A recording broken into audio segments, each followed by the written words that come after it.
Aston Adam Mbaya du Congo. Les prisons des églises condamnées, les péchés qui mènent les chrétiens en enfer. Malgré le fait que le Seigneur nous a laissé sa parole, il a transporté les gens au-delà de la tombe et dans l'esprit afin de révéler des mystères qui seront utiles aux gens de leur génération afin que la volonté de Dieu soit connue en relation à leur époque. Chaque génération doit connaître la volonté de Dieu pour son temps et ce qui est censé se passer dans sa génération. Nous sommes sur cette terre pour lire les signes des temps et notre génération est la période la plus difficile depuis l'histoire de la Bible. Mais comprenez ceci, la Bible dit dans 2 Timothée 3 sur 1-2. Cela c'est aussi que dans les derniers jours des temps périlleux viendront. Car les hommes seront amoureux d'eux-mêmes, avides, vantards, orgueilleux, blasphémateurs, désobéissants aux parents, ingrats, impies. Même la Bible dit que la connaissance augmentera dans cette génération, Daniel 12 sur 4, et que l'iniquité augmentera, Matthieu 24h12. C'est pourquoi le Seigneur révèle des mystères qui n'ont pas été donnés aux générations passées en ces temps difficiles de l'humanité, afin que l'Église moderne puisse comprendre ce qui se passe et ce qui va se passer. Il existe des chambres de restitution. Mon frère, quand tu as volé l'argent de quelqu'un, tu dois rendre ce que tu as volé.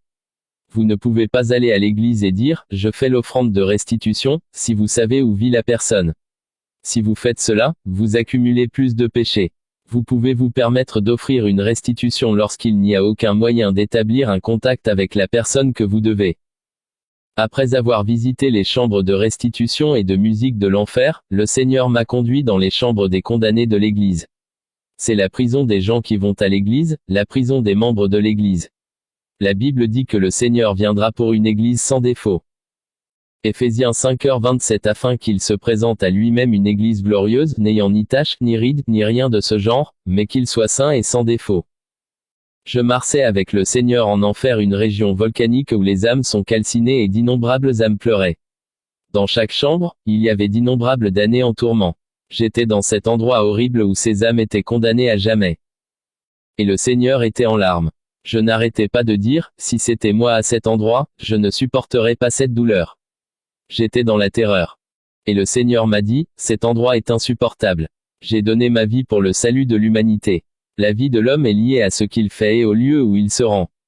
N'oubliez pas ce que vous voyez et dites à mon peuple ce que vous voyez, car la vie de mon peuple en dépend. Je sais que vous êtes faibles dans la chair, mais ne soyez pas complaisants, car je n'ai pas versé mon sang en vain. N'ajoutez pas à ce témoignage, vous raconterez précisément ce que vous avez vu. J'ai vu des démons se déplacer dans ce tunnel de l'enfer. Ces démons tenaient des crânes humains. Ils se réjouissaient d'avoir gagné les âmes des hommes. Les démons sont des gagnants d'âmes, contrairement à la plupart des chrétiens. Le Seigneur a dit, le but de Satan est de séduire les gens du monde en leur montrant la gloire de ce monde comme si ce monde était le meilleur qu'ils puissent avoir. Le diable dit à l'humanité que le meilleur est la vie dans ce monde. Matthieu 4 sur 8 de nouveau, le diable le prit sur une très haute montagne et lui montra tous les royaumes du monde et leur gloire. 9 Et il lui dit, je te donnerai toutes ces choses si tu te prosternes et m'adores. Dans ce tunnel, il y avait une mauvaise odeur. Nous sommes finalement arrivés dans cette salle destinée aux membres d'église. J'ai vu une porte rouillée où il était écrit, chambre des condamnés des églises. Le Seigneur a dit, c'est ici que les gens vont aux églises et prétendent m'appartenir. J'ai dit, Seigneur, même les gens qui vont à l'église sont ici. Le Seigneur a dit, ces membres d'église ne gardaient pas ma parole et mes principes. Ils n'ont pas fait ce que je voulais qu'ils fassent. Il existe 2 types de membres d'église. Ce sont ceux qui adorent selon ma volonté et ceux qui m'adorent sous ma colère. Les tourments dans cette chambre des membres de l'église sont plus intenses que toutes les chambres de l'enfer. Plus nous avançons, plus la punition sera sévère. Lorsque la porte de ces chambres fut ouverte, un feu inexplicable et terrifiant éclata de la porte. J'ai entendu les cris de millions de membres d'église qui étaient captifs ici. J'ai vu des démons voler dans cet endroit. Ils ont dit à ces chrétiens, réjouissez-vous. Ceci est votre royaume pour toujours. Vous, pratiquants qui viviez dans le péché, vous faisiez notre offre et la volonté de notre Maître. Vous avez suivi nos voies et fait les choses que nous vous avons demandé de faire. Réjouir. Bien-aimés, j'ai vu une fosse de feu et d'innombrables chrétiens à l'intérieur de ces fosses de feu. Ces fosses sont construites grâce à la vie pécheresse que vivent les gens sur terre. Lorsque vous vivez dans le péché, vous construisez votre fosse en enfer. Quand nous sommes entrés dans cette chambre, j'ai vu une région montagneuse et de la lave éclaboussait et j'ai été vomi par des cratères. Il y avait une obscurité totale et l'endroit était éclairé par la lave qui coulait. Il y avait des cris d'innombrables anciens membres d'église qui ont perdu leur âme. Et j'ai vu des démons se réjouir et danser pour avoir égaré et déjoué ces chrétiens. Frères, dans cette bataille pour vos âmes, ne soyez pas déjoués par les démons. Quand nous sommes entrés dans cette chambre, j'ai vu un panneau où une liste de péchés était affichée. Ces péchés ont conduit les chrétiens à cet horrible lieu de tourment. Mon frère, ces chrétiens qui ont perdu la bataille étaient dans une situation insupportable. Leurs âmes étaient enchaînées dans la fosse de feu, qui était leur prison et leur demeure éternelle. Quand ils nous ont vus, ils ont supplié le Seigneur de les délivrer. Ils ont dit, Seigneur, souviens-toi de nous. Nous vous avons servi. Le Seigneur a dit, trop tard, trop tard. Le jugement est tombé. Devant cette horreur, j'ai commencé à pleurer. Le Seigneur a dit, j'ai travaillé pour l'Église. Mais regardez comment mon peuple tombe ici. J'ai dit, Seigneur, on nous a dit que ceux qui viennent à l'Église ont une part dans ton royaume. Seuls ceux qui font ma volonté qui ont une part dans mon royaume, a dit le Seigneur. Quand j'ai regardé cette liste de péchés au tableau, il était écrit, numéro 1, la prison de ceux qui refusaient de payer la dîme. Ceux qui ont refusé de payer des offrandes et des aumônes. Numéro 2, la prison de ceux qui prient dans une église dirigée par une femme. Numéro 3, la prison des gens qui parlent pendant la prédication, des gens qui causent des conflits et des divisions dans l'église. Numéro 4, la prison des gens qui s'engagent sous serment, mais qui ne les respectent pas. Numéro 5, la prison du peuple de Dieu qui est venu à l'église mais qui n'a pas réussi à se convertir. Numéro 6, la prison du peuple de Dieu qui est venu à l'église et qui s'est repenti.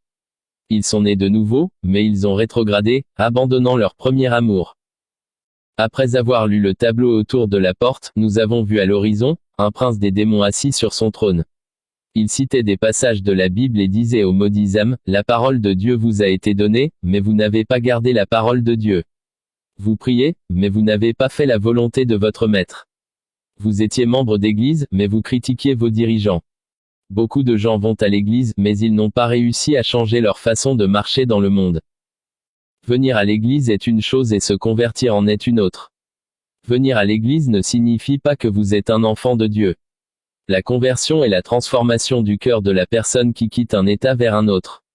C'est une situation où l'homme a abandonné ses mauvaises voies pour marcher personnellement avec le Seigneur. Nous venons à l'église pour apprendre à marcher personnellement avec Dieu. Nous ne venons pas à l'église comme une routine.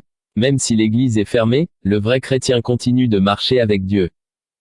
Les chrétiens qui sont dans ces chambres de l'enfer fréquentent l'église et ne donnent pas complètement leur vie au Seigneur. Beaucoup viennent à l'église, mais ils ne donnent pas complètement leur vie au Seigneur. Pourtant, ils entendent la parole de Dieu mais ils n'ont pas cherché la transformation de leur cœur que nous appelons la conversion. La deuxième catégorie d'âmes dans cette liste au tableau était des personnes qui venaient à l'église et qui se sont converties, mais avec le temps, elles ont abandonné leur premier amour et elles ne marchent plus avec Dieu bien qu'elles continuent à venir à l'église. L'église est pleine de pratiquants qui sont en fait éloignés de Dieu. Ils viennent à l'église, mais ils ne marchent pas avec Dieu. Ils marchent à leur manière. Ce sont des gens qui fréquentent l'église depuis 20 et 30 ans, mais ils n'ont pas 20 et 30 ans de marche avec Dieu. Pendant toutes ces années, ils marchent à leur manière et ils ne marchent pas avec Dieu. La vie chrétienne signifie marcher continuellement avec le Seigneur en qui vous croyez. Si votre langage est scandaleux, ou si votre comportement est corrompu, et si vous avez abandonné la voie du Seigneur, veuillez vous abandonner et renoncer. Ce sont des chrétiens de nom mais païens dans leur démarche. Pourtant, lorsqu'ils sont venus à Christ, ils avaient abandonné leur mauvaise voie. Mais aujourd'hui, ils sont revenus à l'ancienne façon de calomnier, de semer la division et de promouvoir l'animosité parmi les frères. Pourtant, ils prétendaient être chrétiens.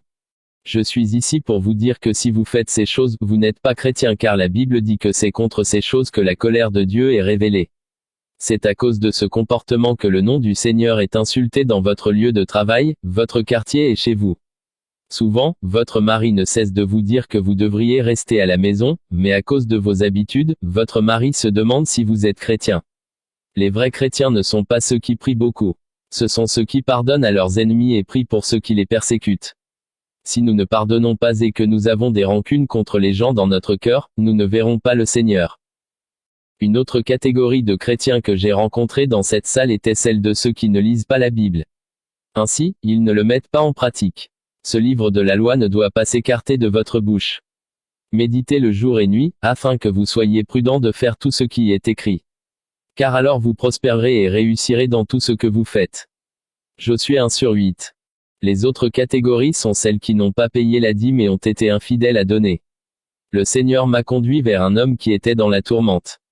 Quand il a vu le Seigneur, il a dit, « Seigneur, prends pitié. Je reconnais que j'ai mal agi. J'ai décidé de le réparer.